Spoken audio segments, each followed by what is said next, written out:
Petit au plus grand, comment enrichir sa période d'examen? On en parle maintenant. Bonjour, Monsieur Zamblé. Bonjour, Angival. Bonjour, Alice. Bonjour, Bienvenue. Monsieur Zamblé. Merci. Oui, Thierry. Oui, la question, elle est directe, hein, Ouais. puisqu'on a un point d'interrogation juste après. Comment donc enrichir sa période d'examen? Alors, déjà, pour enrichir quelque chose, il faut savoir comment la chose se comporte. Donc, effectivement, si on sait comment se déroulent des préparatifs d'examen, et bien entendu, on pourra trouver des outils, des méthodes, des secrets pour pouvoir agencer notre manière d'étudier afin que, bien entendu, le résultat soit positif et qu'on puisse avoir nos différents examens. On va éclairer un peu la lanterne de nos téléspectateurs. On parle d'examen. Il ne faut pas qu'on fasse certainement des confusions. Est-ce que le principe est le même dans la préparation quand on parle d'examen ou même de concours? Le principe il est le même parce qu'on parle d'une préparation. Et l'objectif de la préparation, c'est de pouvoir apprendre. Donc, comprendre ce qui est écrit, mémoriser et retranscrire lors des écrits. Donc, le principe il est le même, il ne change pas. D'accord. Et on va rester même dans la forme compréhensible, cible des choses et savoir comment on se prépare avant de pouvoir rendre lors de l'examen. Alors, aujourd'hui, c'est ce qui arrive à la plupart des enfants en classe d'examen. Là, si vous avez des neveux, des cousins, regardez un peu ce qu'ils essaient de faire. Aujourd'hui, ils essaient de mémoriser, mais en faisant ce qu'on appelle le boileau. D'accord? Donc, ils essaient de bûcher carrément tout ce qui est écrit. Mais pourquoi est-ce que la plupart des élèves font cela? Parce que la vérité, c'est qu'ils ne comprennent pas ce qui est écrit. Du coup, ils se disent que si je retiens tout, je pourrais redéverser. J'ai envie de vous arrêter. Comment ne pas comprendre ce qu'on écrit, d'autant plus que c'est dans la langue qu'on utilise? Bon, le professeur, c'est celui qui donne le cours. On l'appelle monsieur le professeur. L'enfant, il est appelé l'élève. Le niveau de vocabulaire de l'enseignant est différent du vocabulaire de l'enfant. Donc, ce qui se passe, c'est que le professeur, par exemple, il peut écrire dans le cahier « Fréjus a un comportement ostentatoire ». Bon. Ostentatoire, ça ne fait pas partie du vocabulaire de Fréjus. Du coup, quand moi je prends mon cahier, je regarde Fréjus a un comportement ostentatoire, là, on a un problème de profil. Si, par exemple, je suis de profil visuel ou kinesthésique, généralement, pour ces gens d'apprenants, ils ont besoin de comprendre ce qui est écrit avant de pouvoir mémoriser. Donc, il a besoin de se faire une image exacte du comportement de Fréjus, puisqu'on dit le comportement de Fréjus est ostentatoire. S'il ne prend pas un dictionnaire, pour regarder la définition de ostentatoire, il aura l'impression qu'il aura retenu. Donc, Fréjus, c'est un comportement ostentatoire. Lorsqu'il arrive en classe et qu'on lui pose la question, quel était le comportement de Fréjus, parce que ostentatoire ne fait pas partie de son vocabulaire interne, c'est difficile de retenir. Et c'est là, d'ailleurs, le piège avec les bûchers, les choses sans comprendre. Parce qu'on nous a toujours dit que quand tu oublies une expression, tu es foutu. Mais pourquoi tu es foutu? Parce qu'on n'a pas compris. Mais si je regarde dans le dictionnaire, je fouille, je vois que ostentatoire veut dire orgueilleux. Il remplace ostentatoire par orgueilleux. Orgueilleux fait partie de mon vocabulaire interne. Du coup, je remplace la phrase et je mets Fréjus, un comportement orgueilleux. Orgueilleux, j'ai la possibilité de me représenter quelqu'un d'orgueilleux en image. Peut-être quelqu'un qui marche un peu la poitrine bombée, qui a une manière de parler, etc. Et ça, l'information ne peut plus sortir de mon cerveau. Parce que mon cerveau a déjà fait ce qu'on appelle l'attachement, d'accord, d'image, de son et de manière. Vous avez évoqué tout à l'heure le boileau. Hein, c'est vrai que très souvent, on demande aux enfants, aux étudiants, à tout le monde de ne pas le faire, mais dans certains cas, ça marche. Oui, dans certains cas, ça marche parce que, je l'ai dit tout à l'heure, tout dépend du profil d'apprentissage. Il y a certaines personnes qui sont auditives.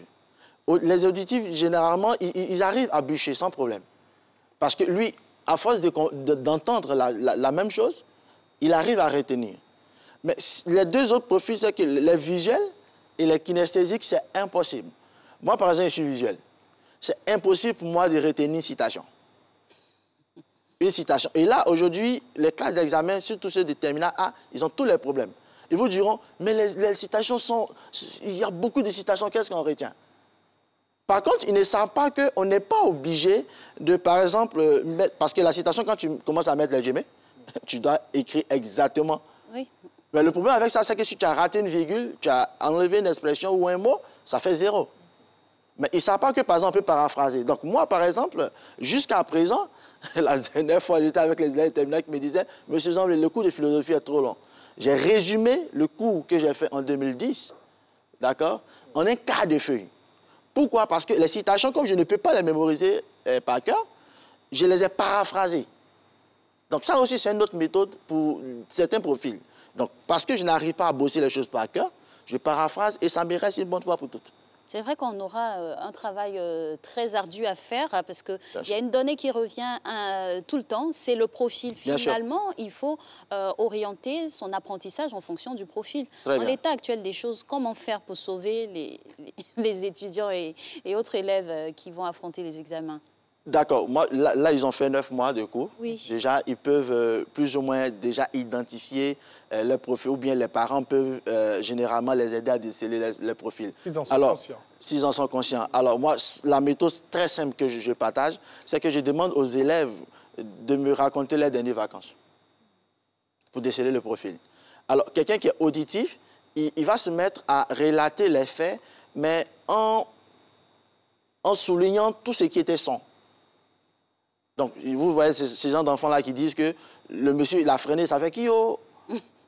Les onomatopées. Il parlait comme ça faisait beaucoup de bruit. Donc, lui, c'est le son qui va ressortir dans son récit. Pour les visuels, ils vont plus vous parler des couleurs, des lieux, etc. Les kinesthésiques vont vous parler de l'action. Donc, le matin, on s'est levé, nous avons joué au ballon, ensuite, nous sommes venus au restaurant, ensuite, nous nous sommes lavés, c'est précis. Donc ça, c'est la méthode la plus simple pour pouvoir déceler les profils. Oui. Et les visuels, généralement, pour comprendre les choses, il faut qu'ils se représentent en image ce qu'ils sont en train d'apprendre. Donc pour ceux-là, ils ne vont pas se mettre à bosser les cours comme le font les auditifs, qui, eux, ont besoin de répéter plusieurs fois. Eux, ils vont d'abord comprendre toutes les expressions qui sont contenues dans le cours, les remettre dans leur vocabulaire interne, et ensuite, ça va leur permettre de bosser plus facilement. Les kinesthésiques, eux, c'est vraiment par l'expérience. S'ils ne comprennent pas l'enchaînement des idées, c'est perdu pour eux. Donc, ce qui arrive généralement en période d'examen, c'est que quand on fait les prépas en groupe, moi, je vois mon ami Angival qui peut-être ferme le cahier 2-3 fois et puis il lit à haute voix, je vais faire comme lui. Mais malheureusement, je fais et ça ne marche pas. Donc, comme tu l'as dit tout à l'heure, effectivement, plus on décèle son profil d'apprentissage, mieux cela nous aide à pouvoir étudier efficacement. Alors, mais dites-nous, c'est vrai que peut-être ne pas connaître son profil pourrait être une difficulté hein, dans cette période d'examen et tout, mais quelles sont les difficultés dont on pourrait faire face? En plus du profil, on a le stress, parce que si je ne connais pas mon profil, j'ai l'impression d'oublier chaque fois que j'apprends. Donc, j'apprends. Là, en ce moment, la grosse difficulté, on l'avait vu à l'émission dernière, ils sont obligés de retourner au premier semestre. Oui. On a tout oublié. Là, je dis toujours aux enseignants, l'enseignant le plus mauvais, il n'a qu'à donner une interrogation du premier semestre, tout le monde a 0. Parce qu'on a effectivement oublié. On a oublié le début du deuxième semestre. Là, on se rappelle des 5 dernières leçons. Ouais. Mais si je ne comprends pas, je ne connais pas mon profil, et que dans la préparation, je suis obligé de retenir au premier semestre, mais à chaque une semaine, quand je reviens sur ce que j'ai appris, j'ai oublié. Ça, c'est le danger. Et quand j'oublie, cela va donc créer la peur. Et la peur va déclencher le stress. Et le stress va commencer à effacer même la plus petite information que j'ai déjà assimilée. Donc, voici les dangers qui sont liés à la méconnaissance de son profil. Du coup, la question évidente, c'est comment réussir à diminuer son stress ou bien même l'inhiber carrément? Ce n'est pas possible de supprimer son stress parce que le stress, c'est un stimuli. Donc, il nous permet d'accélérer. C'est le stimuli qui nous dit, attention, tu es un peu en retard, il faut t'y mettre. D'accord? Il faut te concentrer. Stress et adrénaline, où est la frontière? J'ai pas compris. Le stress et l'adrénaline. Bien sûr. Où est la frontière? Est-ce qu'il y a une frontière? Parce qu'on est dans l'accélération. Les deux participent à l'accélération du geste.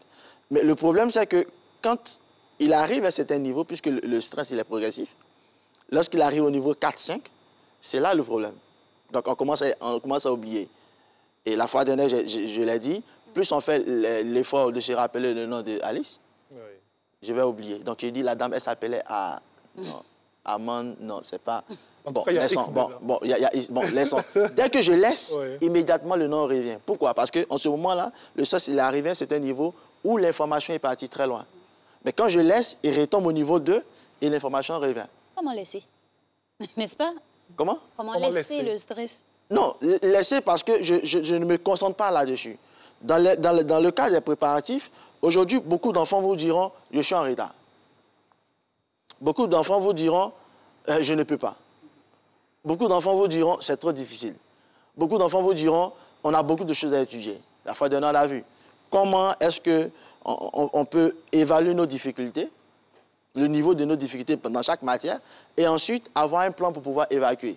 On a dit, si par exemple moi je viens étudier mathématiques, c'est vague pour nous. Mathématiques, c'est quoi? Mathématiques, il y a les propriétés, il y a les formules, il y a les exercices.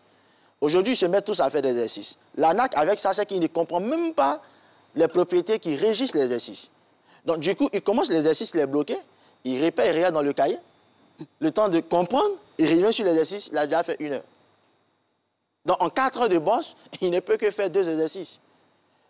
Or, voici cette méthode-là. Je viens aujourd'hui, je vois la propriété, je vois la formule. 30 minutes, j'ai fini.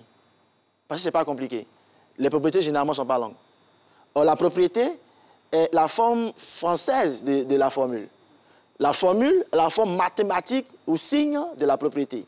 Une fois que j'ai compris ces deux éléments-là, je suis capable de faire n'importe quel exercice. Donc, en ce moment, le fait de pouvoir apprendre la propriété et la formule, et avoir la satisfaction que j'ai compris, ça va diminuer mon niveau de stress. Donc, je suis très heureux de dire, ah, aujourd'hui, au moins, j'ai compris. En mathématiques, en philosophie, c'est la même chose. Aujourd'hui, je vois des élèves qui prennent leur gros cahier de philosophie et puis ils apprennent 9 pages. Mais en philosophie, c'est toujours concept et contre-concept. Donc, qui est d'accord, qui n'est pas d'accord? Donc, si je suis sur le premier cours, par exemple, de philosophie, conscience et inconscient, qui est d'accord avec la conscience? Qui a parlé de ça? Descartes. Il dit quoi? Il dit que tous les humains sont intelligents. Donc, j'ai écrit ça, on les appelle comment? On les appelle les rationalistes. Quand j'ai fini, qui soutient son idée? Peut-être il y a Heidegger, il y a Hegel, d'accord? Mais qui n'est pas d'accord? Il y a Freud. Freud, il dit quoi? Pourquoi il n'est pas d'accord? Il dit il y a l'oubli, il y a le lexique calamique, il y a la lapsus linguée. Mon cours de philosophie est fini. Un cours de 9 pages. Et on argumente en fonction. Et on argumente. Donc, le reste d'informations qui est dans le cahier nous permet de pouvoir tenir le débat. J'imagine la difficulté pour... c'est tellement facile ce qu'il est en train de dire. On imagine. Mais attention, ça fait quand même 9 ans, 10 ans que j'ai fait ça. C'est des topos. Mais pourquoi est-ce que ça me revient? Parce qu'effectivement, la méthode a été appliquée et du coup, ça ne peut pas sortir c'est clair, plutôt que de se ruer sur un exercice sans avoir... bien entendu, voilà. C'est une perte de temps. Ils vont venir faire des dissertations, mais ils ne savent même pas comment faire l'introduction de la dissertation. Donc aujourd'hui, moi, je viens faire des dissertations, que ce soit en français ou en anglais, mais aujourd'hui, je décide seulement de faire que l'introduction. Ça ne fait pas beaucoup de choses à apprendre. Du coup, je suis moins stressé. Et quand j'ai fini d'apprendre l'introduction, je prends 4 exercices et puis je ne fais que l'introduction. Ça va augmenter ma confiance en moi. Je vais me dire, OK, magnifique, aujourd'hui, j'ai compris au moins l'introduction. Demain, je viens faire le développement, mais la première partie encore du développement. Aussi dessus. Donc, en 1 semaine, j'ai fini tout ce qui est méthodologie et j'attaque maintenant l'information. Comme on dit très souvent, quand l'introduction est bien faite, eh bien, ça donne le courage de pouvoir... Tout coup de source même après. Bien sûr. Alors, c'est vrai que dans tout ce que nous avons cité, il ne faut pas oublier aussi de parler de ceux-là même qui bossent, hein, je peux mettre le mot, qui étudient à la veille de chaque matière. Si on a 3 jours d'examen, chaque soir, on retourne encore dans les cahiers. Est-ce que c'est une bonne recette pour donner une plus-value à cette période d'examen? Bien sûr, matin, on était en composition. Oui. Le soir, c'est quand même intéressant de revenir là-dessus. D'accord? Donc, on va juste feuilleter pour se remémorer certaines méthodes, etc. Ouais, un coup d'œil. Mais le truc, il y a quoi dans le coup d'œil? Mais le truc qu'il ne faut pas faire... Il y a quoi dans le coup d'œil? Non, c'est juste revenir, parce que vous savez... Non, parce qu'en fait, il y a coup d'œil, il y a coup d'œil. Hein? Il passe les pattes devant son papa, il fait comme s'il a regardé. Oui, dans chaque matière, je l'ai dit la fois dernière, il y a toujours des informations, des formules, des méthodes qui sont difficiles à mémoriser. Oui. C'est surtout sur ça qu'on revient. Donc, on va regarder juste pour se rappeler, parce que le matin, on était en train de faire d'autres choses. On était à fond là-dessus. Donc, la veille, on ne dit pas de venir étudier encore pour faire les décapis, non. Pour étudier jusqu'au matin, non. On va venir juste feuilleter les parties qui nous semblent plus ou moins difficiles. Et puis, bon, souvent aussi, on a certaines institutions. On dit, ah, bon, telle méthode-là, je n'ai pas bien maîtrisée. On peut toujours aller regarder. Mais la période de bosse est déjà passée. Ça, c'est vraiment une révision qu'on fait. Arrivé à l'école, le conseil que je peux donner, c'est de faire attention à tous ceux qui disent qu'ils ont eu le pétrole. Parce que le risque avec ça, c'est que si Ange me dit qu'effectivement, il aura appris que ceci, tel chapitre, et que moi, peut-être ce chapitre, je n'ai pas très bien regardé ça. Panique en même temps. Panique. Même si j'ai mon cahier. Parce qu'en ce moment, le stress, il est au bon niveau, au niveau 4, 5. Et c'est là que je vais demander à mon cerveau de pouvoir mémoriser. Ce n'est pas évident. C'est pas évident. Je risque encore d'être plus que paniqué. Et quand les résultats vont venir, ça risque d'être difficile pour moi. Effectivement. Et tout ce que vous dites là, ça doit être circonscrit dans la gestion du temps. Donc finalement, comment gérer efficacement son temps pour pouvoir assimiler et surtout appliquer les bonnes méthodes que vous nous donnez là? Alors, la gestion du temps, c'est la gestion des priorités. La gestion du temps, c'est la gestion des priorités. Donc, si je me rends compte que j'ai plus de lacunes en mathématiques, ou en français, ou en anglais, je vais faire mon programme en fonction de ça. Si, par exemple, il y a plus de défis en philosophie, aujourd'hui, dans mon programme de révision, je dois pouvoir retrouver, par exemple, philosophie là-dedans. Donc, peut-être matin, j'ai fait philosophie, mais j'ai fait dissertation, la méthodologie. Le soir, j'ai fait au moins un exercice. Vous voyez, donc, tout va dépendre des difficultés qui nous restent par rapport, bien entendu, au temps imparti. Et c'est pourquoi, généralement, on demande aux élèves d'écrire les jours J. Jour J moins. Jour J moins. Alors, ça me permet de savoir mon niveau d'engagement par rapport aux révisions. Donc, s'il a déjà fini d'étudier, aujourd'hui, il y a des enfants qui ont fini d'étudier à un mois de l'examen. Ouais. Ils n'ont pas beaucoup de pression en ce moment. Donc, ils ne font que voilà, faire des exercices d'application. Par contre, il y a certains qui ont un sérieux problème avec toutes les matières. Donc, leur engagement, leur emploi du temps est différent il faut redoubler depuis. Voilà, il faut redoubler d'efforts. Il faut peut-être aller voir certaines personnes qui maîtrisent la matière pour qu'elles puissent nous aider sur des choses qu'on ne comprend pas. Et là, on peut se permettre un maître de maison dans cette période-là. Ça serait quoi l'apport des parents, des proches? Ça sera d'encourager l'enfant. Il faut vraiment les encourager parce que là, ils sont fatigués. Et de deux, il faut vraiment mettre toutes les dispositions en place pour permettre à l'enfant de faire une bonne évaluation. Ça n'importe quoi. Le parent, par exemple, peut se rassurer de l'avancement de la révision. Est-ce qu'il comprend ce qu'il est en train de faire? Je vous donne un exemple. La semaine dernière, il y a un parent qui m'a dit, son fils, il est en révision. Je lui ai demandé, mais il est à quel niveau de sa révision?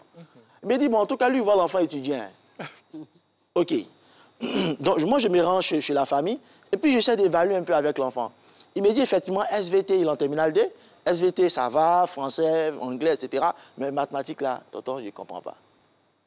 Nous sommes à combien de temps à l'aide de l'examen? Et il est seul devant son cahier. Et il est seul devant son cahier. Donc, on a demandé aux parents, si tu avais évalué ça avec lui depuis, peut-être tu l'aurais mis dans les cours de prépa, parce qu'il y a des professeurs qui sont très bons, qui partagent quand même des outils pour pouvoir assimiler certaines matières. Donc, rapidement, on a demandé aux parents d'inscrire son enfant dans un tel groupe que je connais, bien entendu. Et ça fait une semaine déjà, l'enfant me dit, ah, là-bas, au moins, quand on m'explique, je comprends. Donc, l'apport du parent, ça serait de se rassurer qu'effectivement, l'enfant avance. Et la dernière chose aussi, c'est de pouvoir établir, ou bien, je vais dire, créer les conditions à la maison. Parce que imagine-toi que l'enfant est en train d'étudier à 18 h et que c'est à 18 h que nous, on vient allumer la télévision pour regarder un match. On ne serait pas en train de l'aider. Oui. Donc, la préparation de l'examen, c'est un sujet de famille. Il faut que le parent explique aux autres membres de la famille que, attention, on a quelqu'un qui est en train de préparer son examen ici, et voici les nouvelles dispositions. Par exemple, la télévision doit être éteinte. On doit faire moins de bruit.